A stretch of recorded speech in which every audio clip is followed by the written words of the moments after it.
Storytime friends. Thank you for joining Miss Trish on another reading adventure. I am very excited today to share with you a very powerful book about an important man named Martin Luther King Jr. and how his big words transformed the world we live in today. It's called Martin's Big Words. It's written by Dareen Rappaport and illustrated by Bryan Collier. Here we go. Everywhere in Martin's hometown, he saw the signs, white only. His mother said these signs were in all southern cities and towns in the United States. Every time Martin read the words, he felt bad. Until he remembered what his mother told him, "You are as good as anyone." In church, Martin sang hymns. He read from the Bible. He listened to his father preach. These words made him feel good. When I grow up, I'm going to get big words too. Martin grew up. He became a minister like his father, and he used the big words he had heard as a child from his parents and from the Bible. Everyone can be great. He studied the teachings of Muhammad Gandhi. He learned how the Indian nation won freedom without ever firing a gun. Martin said love when others said hate. Hate cannot drive out hate. Only love can do that. He said together when others said separate. He said peace when others said war. Sooner or later, all the people of the world will have to discover a way to live together. In 1955, on a cold December day in Montgomery, Alabama, Rosa Parks was coming home from work. A white man told her to get up from her seat on the bus so he could sit. She said no and was arrested. Montgomery's black citizens learned of her arrest. It made them angry. They decided not to ride the buses until they could sit anywhere they wanted. For 381 days they walked to work and school and church. They walked in the rain and cold and in the blistering heat.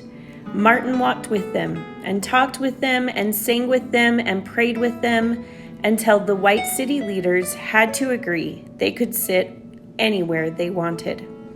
When the history books are written, someone will say there lived black people who had the courage to stand up for their rights.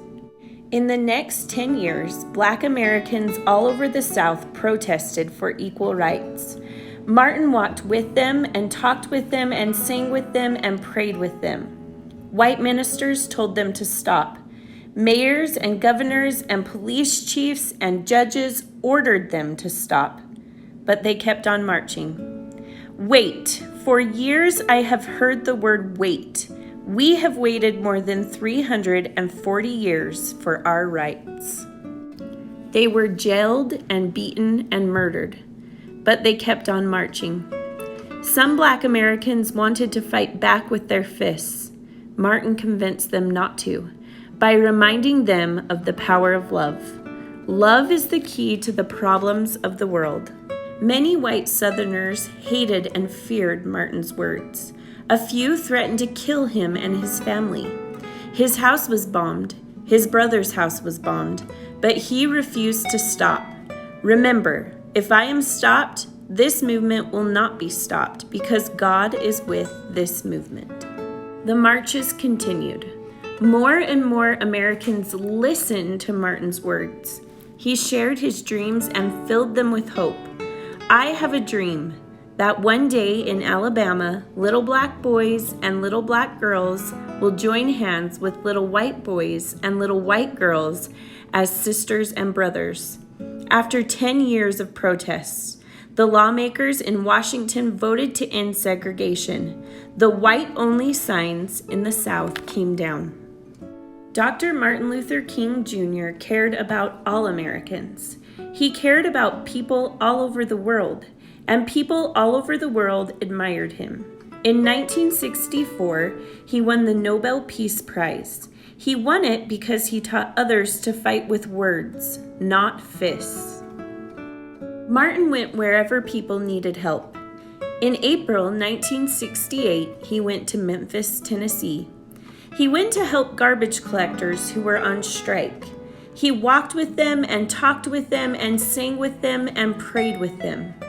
On his second day there, he was shot. He died.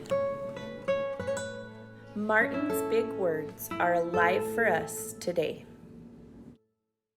I love that story, and I love its message even more. I hope you enjoyed listening to it today. At the end of every reading adventure, I like to give my little learners a challenge of sorts. This week's challenge is to learn about the word diversity. What does that word mean, and why is it important for us to learn about? I challenge you to carve out a little bit of time this week to learn about a different culture, a different ethnicity, maybe even a different country, language, or religion. Learn about a history that looks different than yours. And as always, share your discoveries with me. You can follow me on Instagram at Small and Simple Learning. There I share weekly activities and extensions that go along with our story. I'm so glad you joined me today for Martin's Big Words. Remember, as always, that our words to ourselves and others have power. I'll see you next time. Be kind. Bye-bye.